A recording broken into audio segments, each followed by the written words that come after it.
ரோகிணியை பற்றிய எல்லா விஷயத்தையும் முத்து சொன்ன உடனே டோட்டல் குடும்பமே அரண்டு போய் நிற்காங்க. அப்போ அண்ணாமலை, மீனா கொஞ்சம் தண்ணி கொடுமா அப்படிங்கிறாங்க. அம்மா இருங்க இருங்க அப்படின்னு தண்ணி கோரி கொண்டு கொடுக்காங்க. எப்பப்பா வேற ஒன்றும் இல்லையா அப்படின்னு, ஒன்றும் இல்லைடா அப்படிங்கிறாங்க.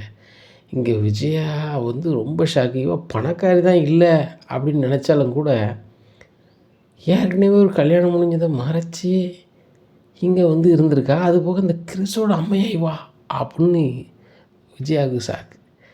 இங்கே மனோஜீவ ஏற்கனவே கல்யாணம் முடிஞ்சவளா, அதுவும் பிள்ளை பற்றவளா, இவ்வளோ இருந்து எனக்கு தெரியாமல் தான் இங்கே இருந்திருக்கானா அப்படின்னு சொல்லி அவருக்கு ஷாக்கு.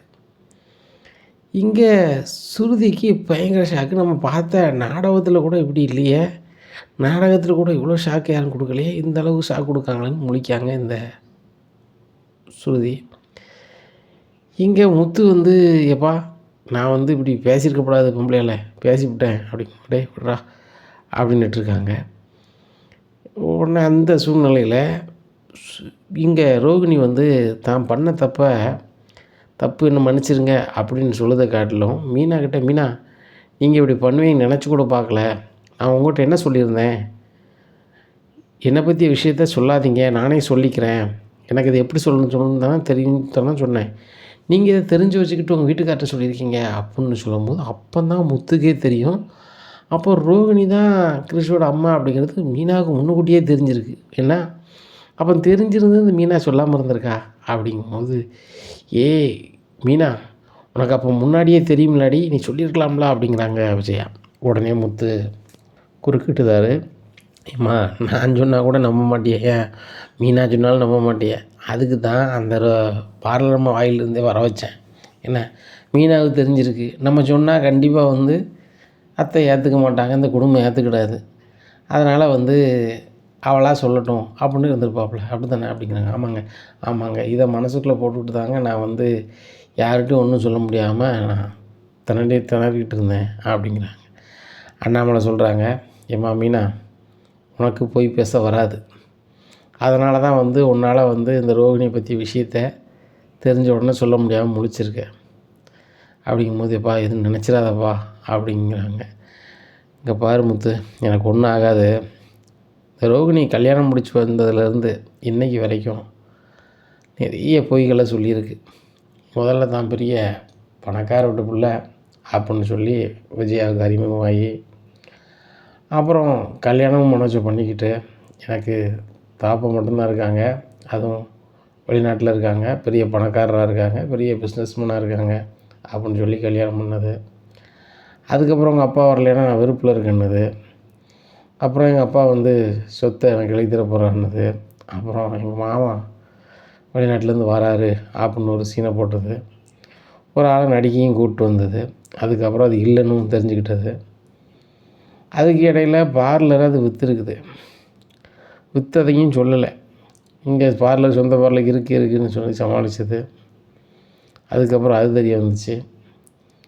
அப்புறம் அப்பாவே கிடையாது மலேசியாவில் அப்படின்னு தெரிய வந்துச்சு. இப்போ அம்மா தான் இருக்காங்க அப்படின்னாங்க, அம்மாவும் போயிட்டாங்க அப்படின்ன மாதிரி எல்லாமே மாற்றி மாற்றி சொல்லி இவ்வளோ பொய்களை சொல்லிட்டு இந்த வீட்டில் இருக்குது. இது மட்டும்தானா, வேறு எதுவும் இருக்கா ரோகிணி அப்படின்னு சொல்லி அண்ணாமலை கேட்குறாங்க. இதை கேட்ட விஜயா, சொல்லிடி, என் வீட்டுக்காரர் கேட்கார்ல, ஒழுங்கு மரியாதை சொல்லிவிட்டு ஓடிடு அப்படிங்கிறாங்க. இப்போ மனோஜுக்கு எதுவுமே பேச முடியல. நம்ம ரோகிணியை பணக்காரி தான், இல்லை நிறைய படிச்சிருக்கா, நம்ம மேலே உண்மையாக பாசமாக இருக்கா, நம்ம விரும்பி தான் கட்டிக்கிட்டோம் அப்படிங்கிற மன நிம்மதியில் இருந்தால் இப்படி இந்த ஜீவாவோட மோசமாக இருந்திருக்காளே அப்படின்னு சொல்லிட்டு, ஏய் என்கிட்டருந்து பணத்தை தூக்கிட்டு போனான்னா அந்த ஜீவாவுக்கும் உனக்கு என்னடி வித்தியாசம், ஜீவா என்கிட்ட பணத்தை மட்டும்தான் தூக்கிட்டு போனான், வேறு எதையுமே என்கிட்ட மறைச்சது கிடையாது, ஆனால் நீ எல்லாத்தையும் மறைச்சிருக்க, ஒரே வீட்டில் கிறிஸ்டியை கொண்டு வச்சுக்கிட்டு உணர்ந்தியா மாதிரி இருந்திருக்க, அது போக என்னையை அப்பா அப்பா ஐயா ஐயான்னு கூப்பிட வச்சுருக்க, இவ்வளோ வேலையும் நீ தான் பார்த்துருக்க அப்படிங்கிறாங்க. உடனே விஜயாவுக்கு இனிமேலுக்கு இவ்வளோ விட்டு வச்சா சரி வராதுங்க அப்படின்னு சொல்லி கிடந்த பிஞ்சு செருப்பை தூக்கிட்டு வெளு வெளு வெளு வெளுன்னு இந்த ரோகிணியை வெளுக்காங்க. அண்ணாமலை விடு விடு விடு அப்படிங்கிறாங்க. அண்ணாமலை சொல்லதை விஜய் எப்போவுமே கேட்க மாட்டாங்க, அதன் அடிப்படையில் இதையும் கேட்கவே இல்லை, போட்டு வெளு வெளுன்னு வெளுக்காங்க. அத்தை என்னெல்லாம் அத்தைன்னு கூப்பிட்றாது, நீ யாரடி அத்தைங்கிறது அப்படிங்கிறாங்க. இங்கே ரோகிணிக்கு எல்லாத்துக்கும் காரணம் அந்த முத்து மீனாவை தான் அப்படின்னு சொல்லி ஓடி போய் மீனாவை பலாருன்னு வாங்கியிருந்தாங்க. எல்லோரும் பார்த்து ஷாக் ஆகிடுறாங்க. தப்பு செஞ்சது என்னமோ ரோகிணி தான், சும்மா இருந்த மீனாவை கை நீட்டாங்களே அப்படின்னு சொல்லி சுருதிக்கு சரியான கோவம். சுருதி அதனால் பலார்னு ரோகிணி வாங்கிடுறாங்க. என்ன நினச்சிட்ருக்கீங்க நீங்கள்? பண்ண தப்பு எல்லாமே நீங்கள். மீனாவை ஓடி போய் நீங்கள் வந்து கையை நீட்டுறீங்க. என்ன நினச்சிட்ருக்கீங்க? ஒழுங்காக இருந்துக்கோங்க அப்படிங்கிறாங்க. இல்லை சுருதி, உங்களுக்கு தெரியாது, என் வாழ்க்கையை கெடுக்கணும்னே கங்கணம் கட்டிட்டு அலைஞ்சது இந்த மீனா, முத்தும் சேர்ந்து எல்லாம் முடிச்சு விட்டாங்க அப்படிங்கிறாங்க. இதை கேட்டால் மீனா சொல்கிறாங்க, உங்கள் வாழ்க்கை நாங்கள் முடிக்கல ரோகிணி, நீங்கள் தான் முடிச்சுக்கிட்டீங்க. ஒரு பொய் மறைக்கிறதுக்கு இன்னொரு பொய் சொன்னீங்க. இப்படி சொல்லிக்கிட்டே இருக்கீங்க. இந்த வீட்டுக்கு உங்களை பற்றி விஷயம் தெரியணும், நீங்கள் சொல்லுங்கள் நான் சொல்லிக்கிட்டே இருந்தேன். நீங்கள் சொல்லவே இல்லை. உங்களுக்கு ஒரு வாரம் டைம் கொடுத்தேன், நீங்கள் சொல்லலை. இப்போ என் வீட்டுக்காரர் சொல்லிட்டாரு, முடிஞ்சு போச்சு அப்படிங்கிறாங்க. இங்கே மனோஜ் வந்து ரோகிணி பக்கத்தில் வராங்க. ரோகிணி, அதெல்லாம் இருக்கட்டும், நீ என்கிட்ட பொய் சொன்னையா அப்படின்னு. மனோஜ், என்ன மன்னிச்சிருங்க, உங்களை எனக்கு ரொம்ப பிடிக்கும், அதனால தான் உங்களை கல்யாணம் பண்ணிக்கணும்னு நினச்சிக்கிட்டேன். உங்களை மாதிரி ஒருத்தரை கல்யாணம் பண்ணிக்கணும்னு நான் நினச்சேன். ஆனால் எங்கள் அம்மா எங்கள் அப்பா என்கிட்ட எதுவுமே கேட்காம அவங்களே ஒரு மாப்பிள்ளையை பார்த்து கல்யாணம் பண்ணி வச்சுட்டாங்க. அவருக்கு வயசு ரொம்ப கூட அப்படிங்கும்போது முத்து சொல்கிறாரு, எப்பா இதெல்லாம் போய் நான் வந்து அவர் கூட பிறந்த அண்ணனையே பார்த்தேன், அவரே கொஞ்சம் வயசாள் தான், அவர் கொஞ்சம் நார்மலான வயசாக தான் இருக்கணும். இந்த பார்லரம்மா சொல்லுது மாதிரி அப்படிலாம் ஒன்றும் கிடையாது. ஆனால் அவர் தவறிட்டார், இதுதான் நடந்திருக்கு அப்படிங்கிறாங்க. இதை கேட்டால் அண்ணாமலை, ஏம்மா இது உனக்கே நல்லா இருக்கா? எதுக்கு அம்மாவை இல்லைன்னு இருக்க? உன் பையனை இதே வீட்டில் வச்சுக்கிட்டு யாரோ ஒன்று மாதிரி இருக்க, எப்படிம்மா உன்னால் இருக்க முடியுது? முத்து மீனாவும் கள்ளங்கவடம் வச்ச அன்பை அந்த பையன் மேலே காட்டும்போது நீ அதை பார்த்துக்கிட்டு ஒரு அம்மையா எப்படிம்மா இருக்க அப்படிங்கிறாங்க. ஏங்க இவகிட்டலாம் என்னங்க பேச்சு, வெள்ளைப்படி அப்படிங்கிறாங்க விஜயா. அத்தை, நான் போகண்டேன், இது என் புருஷன் வீடு, நான் எதுக்கு போகணும் அப்படிங்கிறாங்க. உடனே ரவி பேச ஆரம்பிக்காரு. இதை நீ உங்களுக்கு வந்து புருஷன் வீடு, இது எங்கள் அம்மா வீடு, இவளை பொய் சொல்லி நீங்கள் இந்த வீட்டில் இருக்கணும் அப்படின்னு அவசியம் இல்லை. எப்பா இவங்களை போக சொல்லுங்கள் அப்படிங்கிறாங்க. ரவி முறையாக கோபம் வராது, ரவிக்கு கோபம் வருது இந்த ரோகிணி மேலே. உடனே ரோகிணி சொல்கிறாங்க, இந்த வீட்டை விட்டு நான் போகணுமா வேண்டாமான்னு சொல்ல வேண்டியது ஒரே ஒரு ஆள் தான், என் புருஷன் மனோஜ் தான் அப்படிங்கிறாங்க. உடனே மனோஜ் சிரிச்சுக்கிட்டு, என்னது புருஷனா, நானா? நீ கல்யாணத்தை மறைச்சி போட்டு என்னை கல்யாணம் முடிப்ப, என்னை நீ புருஷனை கூப்பிடுவியோ? எந்த நிமிஷம் நீ வந்து யாருக்குமே ஒரு கல்யாணத்தை மறைச்சிட்டு கல்யாணம் முடிச்சுன்னு நான் கேள்விப்பட்டு நிற்கணும், இந்த நிமிஷமே முடிவு பண்ணிட்டேன். நீ யாரோ நான் யாரோ சரிதானா? என் வாழ்க்கையை நான் பார்த்துக்கிட்டது, நான் படித்த படிப்பென்ன, எங்கள் அம்மா என்னை எப்படி வளர்த்தாங்க வச்சாங்க, நீங்கள்லாம் என்னை ஏமாற்றிருக்க, அது எங்கள் பாட்டி கிராமத்துக்கு பக்கத்து கிராமத்தில் இருக்க, இது கூட நான் தெரியாமல் உன் கூட குடும்பத்தை நடத்தியிருக்கேன். அப்படிங்கும்போது எவ்வளோ கடுப்பாக இருக்குது தெரியுமா? ஒழுங்கு மரியாதையை பேர் அப்படி. மனோஜ், நான் யார் சொன்னாலும் போக மாட்டேன் அப்படின்னு சொல்லி ரூமுக்குள்ளே போய் இருந்துட்டு இருந்தாங்க. இங்கே அண்ணாமலை அப்படி ஒரு மாதிரி இருக்கேன்ப்பா, என்னப்பா அப்படிங்கிறாங்க. இந்த விஷயத்தில் நான் முடிவெடுக்க முடியல முத்து, அவன் பொஞ்சாதி, அவன் தான் முடிவெடுக்கணும் அப்படின்னு மனோஜை பார்த்து சொல்கிறாங்க. அப்போ மனோஜ் சொல்கிறார், எப்பா எனக்கு இந்த ரோகிணி கூட வாழ பிடிக்கல அப்படிங்கும்போது முத்து சொல்கிறாரு, அது கல்யாணி, ரோகிணி கிடையாது. ரோகிணின்னு அவங்களே அவங்களுக்கு வச்சுக்கிட்ட பேர், இது கூட தெரியாமல் நீ காலம் கழிச்சிருக்க அப்படின்னுடைய முத்து, ஏற்கனவே இந்த வீட்டில் நான் ஒரு ஆள் கிடையாது அப்படின்ற மாதிரி பண்ணணுன்னு நினச்சிக்கிட்டு இருப்பேன். அதுக்கேற்றாப்புல நடக்கக்கூடிய சம்பவங்களும் அப்படி நடந்துக்கிட்டு இருக்கு. ஏன்னா அவள் வீட்டை விட்டு போக மாட்டாங்க, என் வாழ்க்கையை முடிஞ்சு போச்சு அப்படின்னு சொல்லி ஃபீல் பண்ணிகிட்டு இருக்கும்போது விஜயா சொல்கிறாங்க, நீ ஏன்டா மனோஜ் ஃபீல் பண்ணிகிட்ருக்க? என்ன அவள் போனால் நான் இவளோட பெரிய பணக்காரையை நான் கல்யாணம் முடிச்சு வைக்க போகிறேன் அப்படின்னோடனே அண்ணாமலைக்கு சரியான கோபம் வருது. விஜயா, வாயை மூடு, பேராசை பெரிய நஷ்டம்பாங்க, நீங்கள் பேராசைப்பட்டதுனால தான் இப்படி நடந்திருக்கு. பணக்காரி ஏன் கல்யாணம் முடிச்சு வைக்கணும்னு நினச்சின்னு ஆர்வ கோளாறில் இந்த கல்யாணியை கல்யாணம் பண்ணி வச்சுருக்கேன். ஏன்னா இப்போ அந்த வீட்டு பையன் அவன் கல்யாணி போவன், அவன் இந்த வீட்டு பையனாகவே ஆகிட்டான். அப்படிங்கும்போது ஏங்க ஒரு நிமிஷம் அந்த பையன் இங்கே இருக்கக்கூடாது அப்படிங்கும்போது, அவன் எங்கப்பா எங்கே இருக்கான், அவன் தான் டூருக்கு போயிருக்கானே பள்ளிக்கூடத்துல இருந்து அப்படிங்கிறாங்க. ஏங்க அவன் வந்த பிறகு இங்கே வரக்கூடாது, அவன் அப்படியே கிளை வீட்டுக்கு வரணும் அப்படிங்கிறாங்க. உடனே மீனா ஃபோன் பண்ணி சொல்கிறாங்க, யாருக்கு, ரோகிணியோட அம்மாவுக்கு, இங்கே பாருங்கள், உங்கள் மொவ தான் வந்து கல்யாணிங்கிறது வீட்டுக்கு எல்லாரும் தெரிஞ்சு போச்சு. உங்கள் மொவலை வீட்டு விட்டு வெளில போகணும்னு சொல்லி எங்கள் அத்தை சொல்லிக்கிட்டு இருக்காவோ. ஆனால் ரூமுக்குள்ளே போய் உட்காந்துக்கிட்டாவோ. இப்போ என்ன நடக்க போகுதுன்னு தெரியல, வந்து பேசி பாருங்க அப்படிங்கிறாங்க. இங்கே ரோகிணியோட அம்மா ஒரு ஆட்டோவை பிடிச்சிக்கிட்டு நேராக இங்கே வந்துடுறாங்க. எல்லோரும் என்னை மன்னிக்கணும், என் அம்மாவை பண்ணது தப்பு தான் அப்படிங்கிறாங்க. இதை கேட்ட விஜயா, என்னது தப்பா? உங்களை தான் வரணும்னு நினச்சேன், வந்துட்டீங்களா? என்ன நாடகம், ரொம்ப சூப்பராக நடிச்சிருக்கீங்க. உன் பேரனை விட்டுட்டு உன் மோக போய் சேர்ந்துட்டா வச்சுட்டான்னு என்ன அழகா நீல கண்ணீரை வடிச்சு விட்ட அப்படின்ட்டு. இருங்க ஏன் மீனா, எங்களுக்கு காவியை போட்டு கொடு அப்படிங்கிறாங்க. இங்கே சுருதி மற்றவங்களாம் முழிக்காங்க. என்னடா இது, இந்த விஜயா வந்து எதுவுமே நம்ம சொல்ல மாட்டாங்களா வைக்க மாட்டாங்களான்னு தான் நினைப்பாங்க. அவங்க எல்லோரும் அதேமாதிரி முழிக்காங்க. முழிச்ச உடனே மீனாவும் காப்பி போட்டு கொடுத்துட்றாங்க. அந்த கேப்பில் விஜயா ஸ்டேஷனுக்கு கால் பண்ணி, இந்த மாதிரி என் மோனை ஏமாற்றி விட்டு கல்யாணம் முடிச்சுட்டு இந்த வீட்டில் இருக்குது, அம்மியும் எங்கள் குடும்பம் நிறைய ஏமாற்றிருக்காவோ, இந்த வீட்டில் இருந்து பணத்தை ஆட்டையை போடணும் வைக்கணும்னு நினச்சி எல்லாம் பண்ணியிருக்காவோ, அவங்கள சும்மா விடக்கூடாது, நீங்கள் உடனே கிளம்பி வாங்கணுன்னா ஸ்டேஷனில் ஒரு ஜீப்லேருந்து வந்துருந்தாங்க. மலம் வீட்டுக்குள்ளே வராங்க. ஒரு 5-6 பேர் வராங்க. வந்தோடனே, இங்கே ரோகிணினா யார், இங்கே லட்சுமி அம்மானா யார் அப்படிங்கிறாங்க. லட்சுமி அம்மாவுக்கு ஒன்றும் இல்லை. என்னங்க நீ கேட்குறீங்க, என்ன கேட்குறாங்களா? இப்போ தான் விஜயா அம்மா நடந்ததெல்லாம் சொன்னாங்க. இந்த ஒரு குடும்பத்தை நீங்கள் 2 பேரும் எப்படிலாம் ஏமாற்றுவீங்க? ஒரு சின்ன பையனை உடல் வச்சுக்கிட்டு அப்படிங்கும்போது சவுண்டு கட்டணும். யார் சவுண்டு அப்படின்னு சொல்லி பையன் பார்க்காங்க. சாவி போடுறத ஹோட்டலுக்கு ஓடி பார்க்காங்க. அந்த ரோகிணி பார்க்காங்க. இங்கே போலீஸுக்காரங்க உட்காந்துருக்காங்க. அம்மா உட்காந்துங்க. ஆஹா, நம்ம அம்மாவை கொண்டு உள்ள வச்சுருவாங்க உங்களுக்கு, நம்ம போட்டா அப்படின்னு சொல்லிட்டு கதை வந்துட்டு என்ன அங்கே அம்மாவுக்கு ஒன்றும் சம்மந்தம் கிடையாது, நான் இந்த வீட்டு வளர்ந்த மருமவா, நீ வீட்டு விட்டு போனவங்க அப்படி பண்ணுதாவா வைக்காவா அப்படிங்கும்போது, என்னங்க வச்சியா நீங்கள் ஒரு மாதிரி சொன்னீங்க, உங்கள் மருமக ஒரு மாதிரி சொல்லுது அப்படிங்கும்போது, இந்த வீட்டில் ஏமாற்றி வந்திருக்கா, அவர் பேப்பரில் எழுதித்தாரேன், டேய் முத்து நான் சொல்கிற மாதிரி எழுதுட்டா அப்படிங்கிறாங்க. இல்லை நான் எழுத மாட்டேன் அப்படின்னு. டே மனோஜ் எழுதுட்டா அப்படிங்கிறாங்க. மனோஜே கைப்பட எழுதுறாரு. எழுதி ரோகிணி மேலே வந்து இப்படிலாம் அந்த பொருளுக்கு அப்படின்னு எல்லாத்தையும் எழுதி வந்து அதிகாரிட்ட கொடுக்காங்க. அவங்க அதை வாங்கிட்டு, இது போதும், நாங்கள் வந்து இந்த ரோகிணி எப்படி பார்க்கணுமா பார்த்துக்குறோம், கிளம்புங்க அப்படின்னு சொல்லிட்டு 2 பேரையும் கூப்பிட்டு ஸ்டேஷன் கூப்பிட்டு போயிடுறாங்க.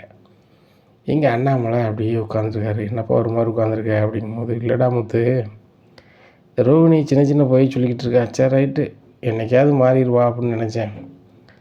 ஆனால் இவ்வளோ பெரிய பொய்யை சொல்லிவிட்டு இந்த வீட்டில் இருந்துக்கிட்டு இப்படிலாம் பண்ணியிருக்காளே.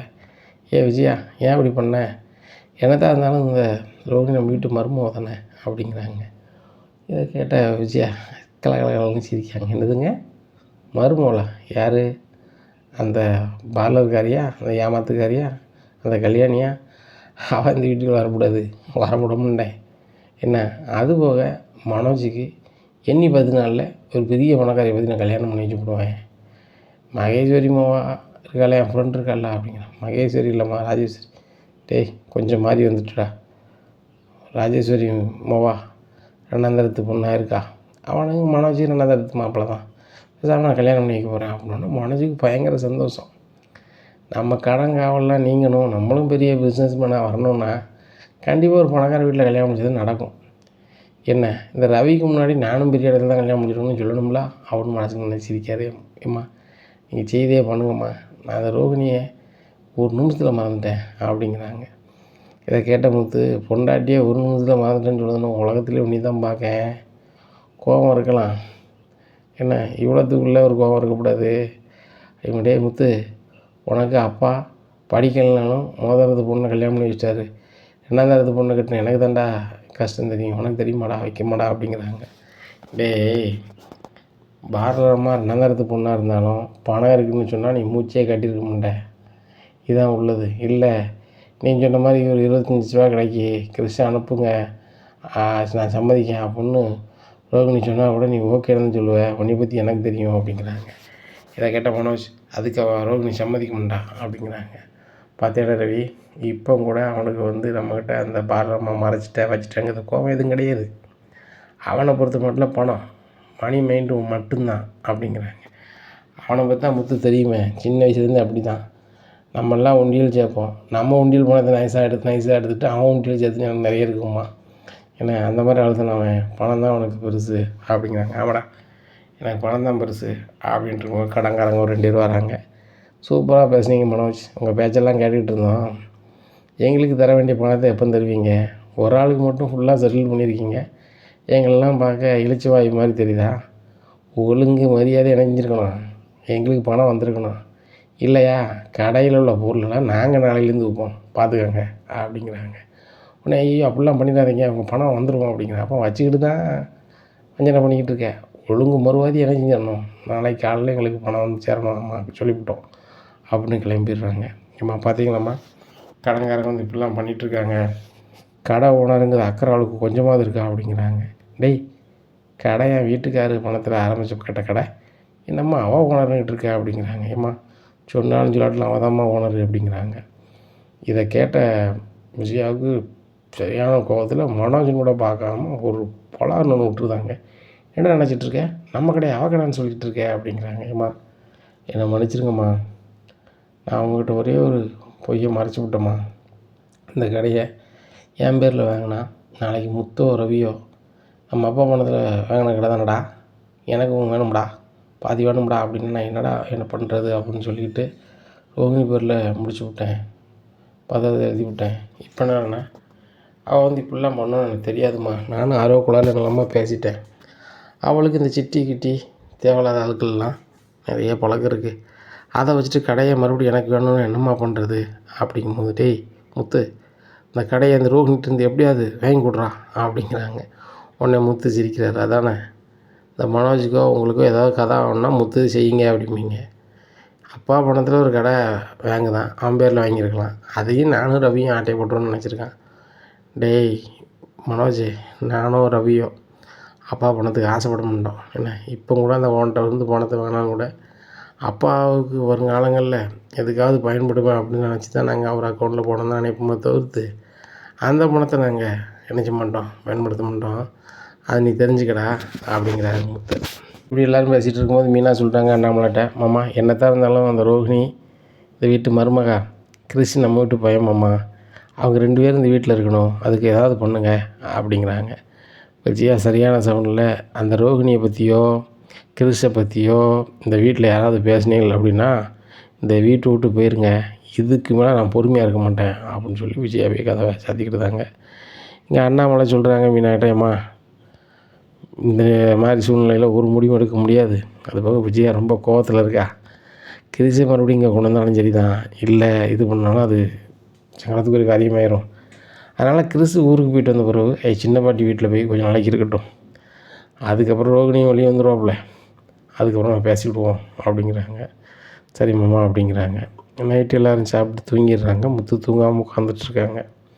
அப்போ என்னங்க இன்னும் தூங்கலையா அப்படிங்கும்போது, மீனா வீடு இப்படி நாளாகி போய் கிடக்க மனசு சங்கடமாக இருக்குது, ஆனால் மீனா நீ என்கிட்ட மறைப்பை நினச்சி கூட பார்க்கல அப்படிங்கும்போது, ஏங்க உங்கள்கிட்ட மறைக்கணும்னா மறைக்கலை, நீங்கள் ரொம்ப கோவக்காரங்க சேத்தானா, பொசுக்குன்னு ஏதாவது நடந்து போயிடக்கூடாதுங்கிறதுக்காக தாங்க எதுவும் சொல்லலை, மற்றபடி எனக்கு சொல்ல முடியாமல் தாங்க நான் திணறிட்டு கிடந்தேன். நீங்கள் கூட கேட்டுட்டு போய் ஏன் இப்படி இருக்க, ஏன் இப்படி இருக்க, முகத்தை எப்படி வச்சுருக்க, சிரிக்க கூட மாட்டாங்க, என்கிட்ட ஒழுங்காக பேச மாட்டாங்க ஏன் அப்படின்னு நீங்கள் கூட கேட்டிருக்கீங்க, எனக்கு தாங்க காரணம் அப்படிங்கும்போது எனக்கு கொஞ்சம் வருத்தம் தான் மீனா. என்கிட்ட அப்பாட்ட நீ எந்த விஷயத்தையும் மறைச்சது கிடையாது, மறைக்க மாட்டேன்னு நினச்சிக்கிட்டு இருந்தேன், அப்படி மறைச்சிட்டே மீனா, தான் கொஞ்சம் கஷ்டமாக இருக்குது அப்படிங்கும்போது என்ன மன்னிச்சிருங்க அப்படிங்கிறாங்க.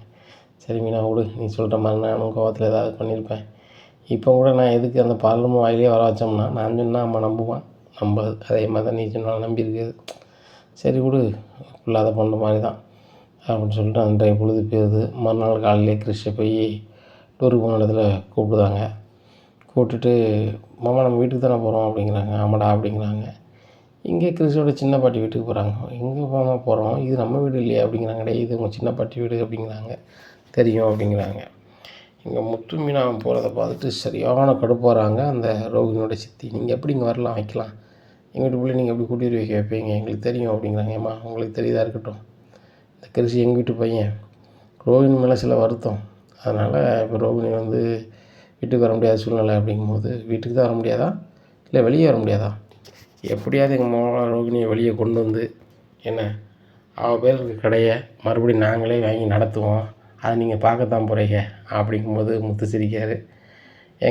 அந்த கடை எங்கள் அப்பா பணத்தில் உருவாக்கப்பட்ட கடை, அப்படி ஒன்றும் யாரும் செஞ்சிட முடியாது.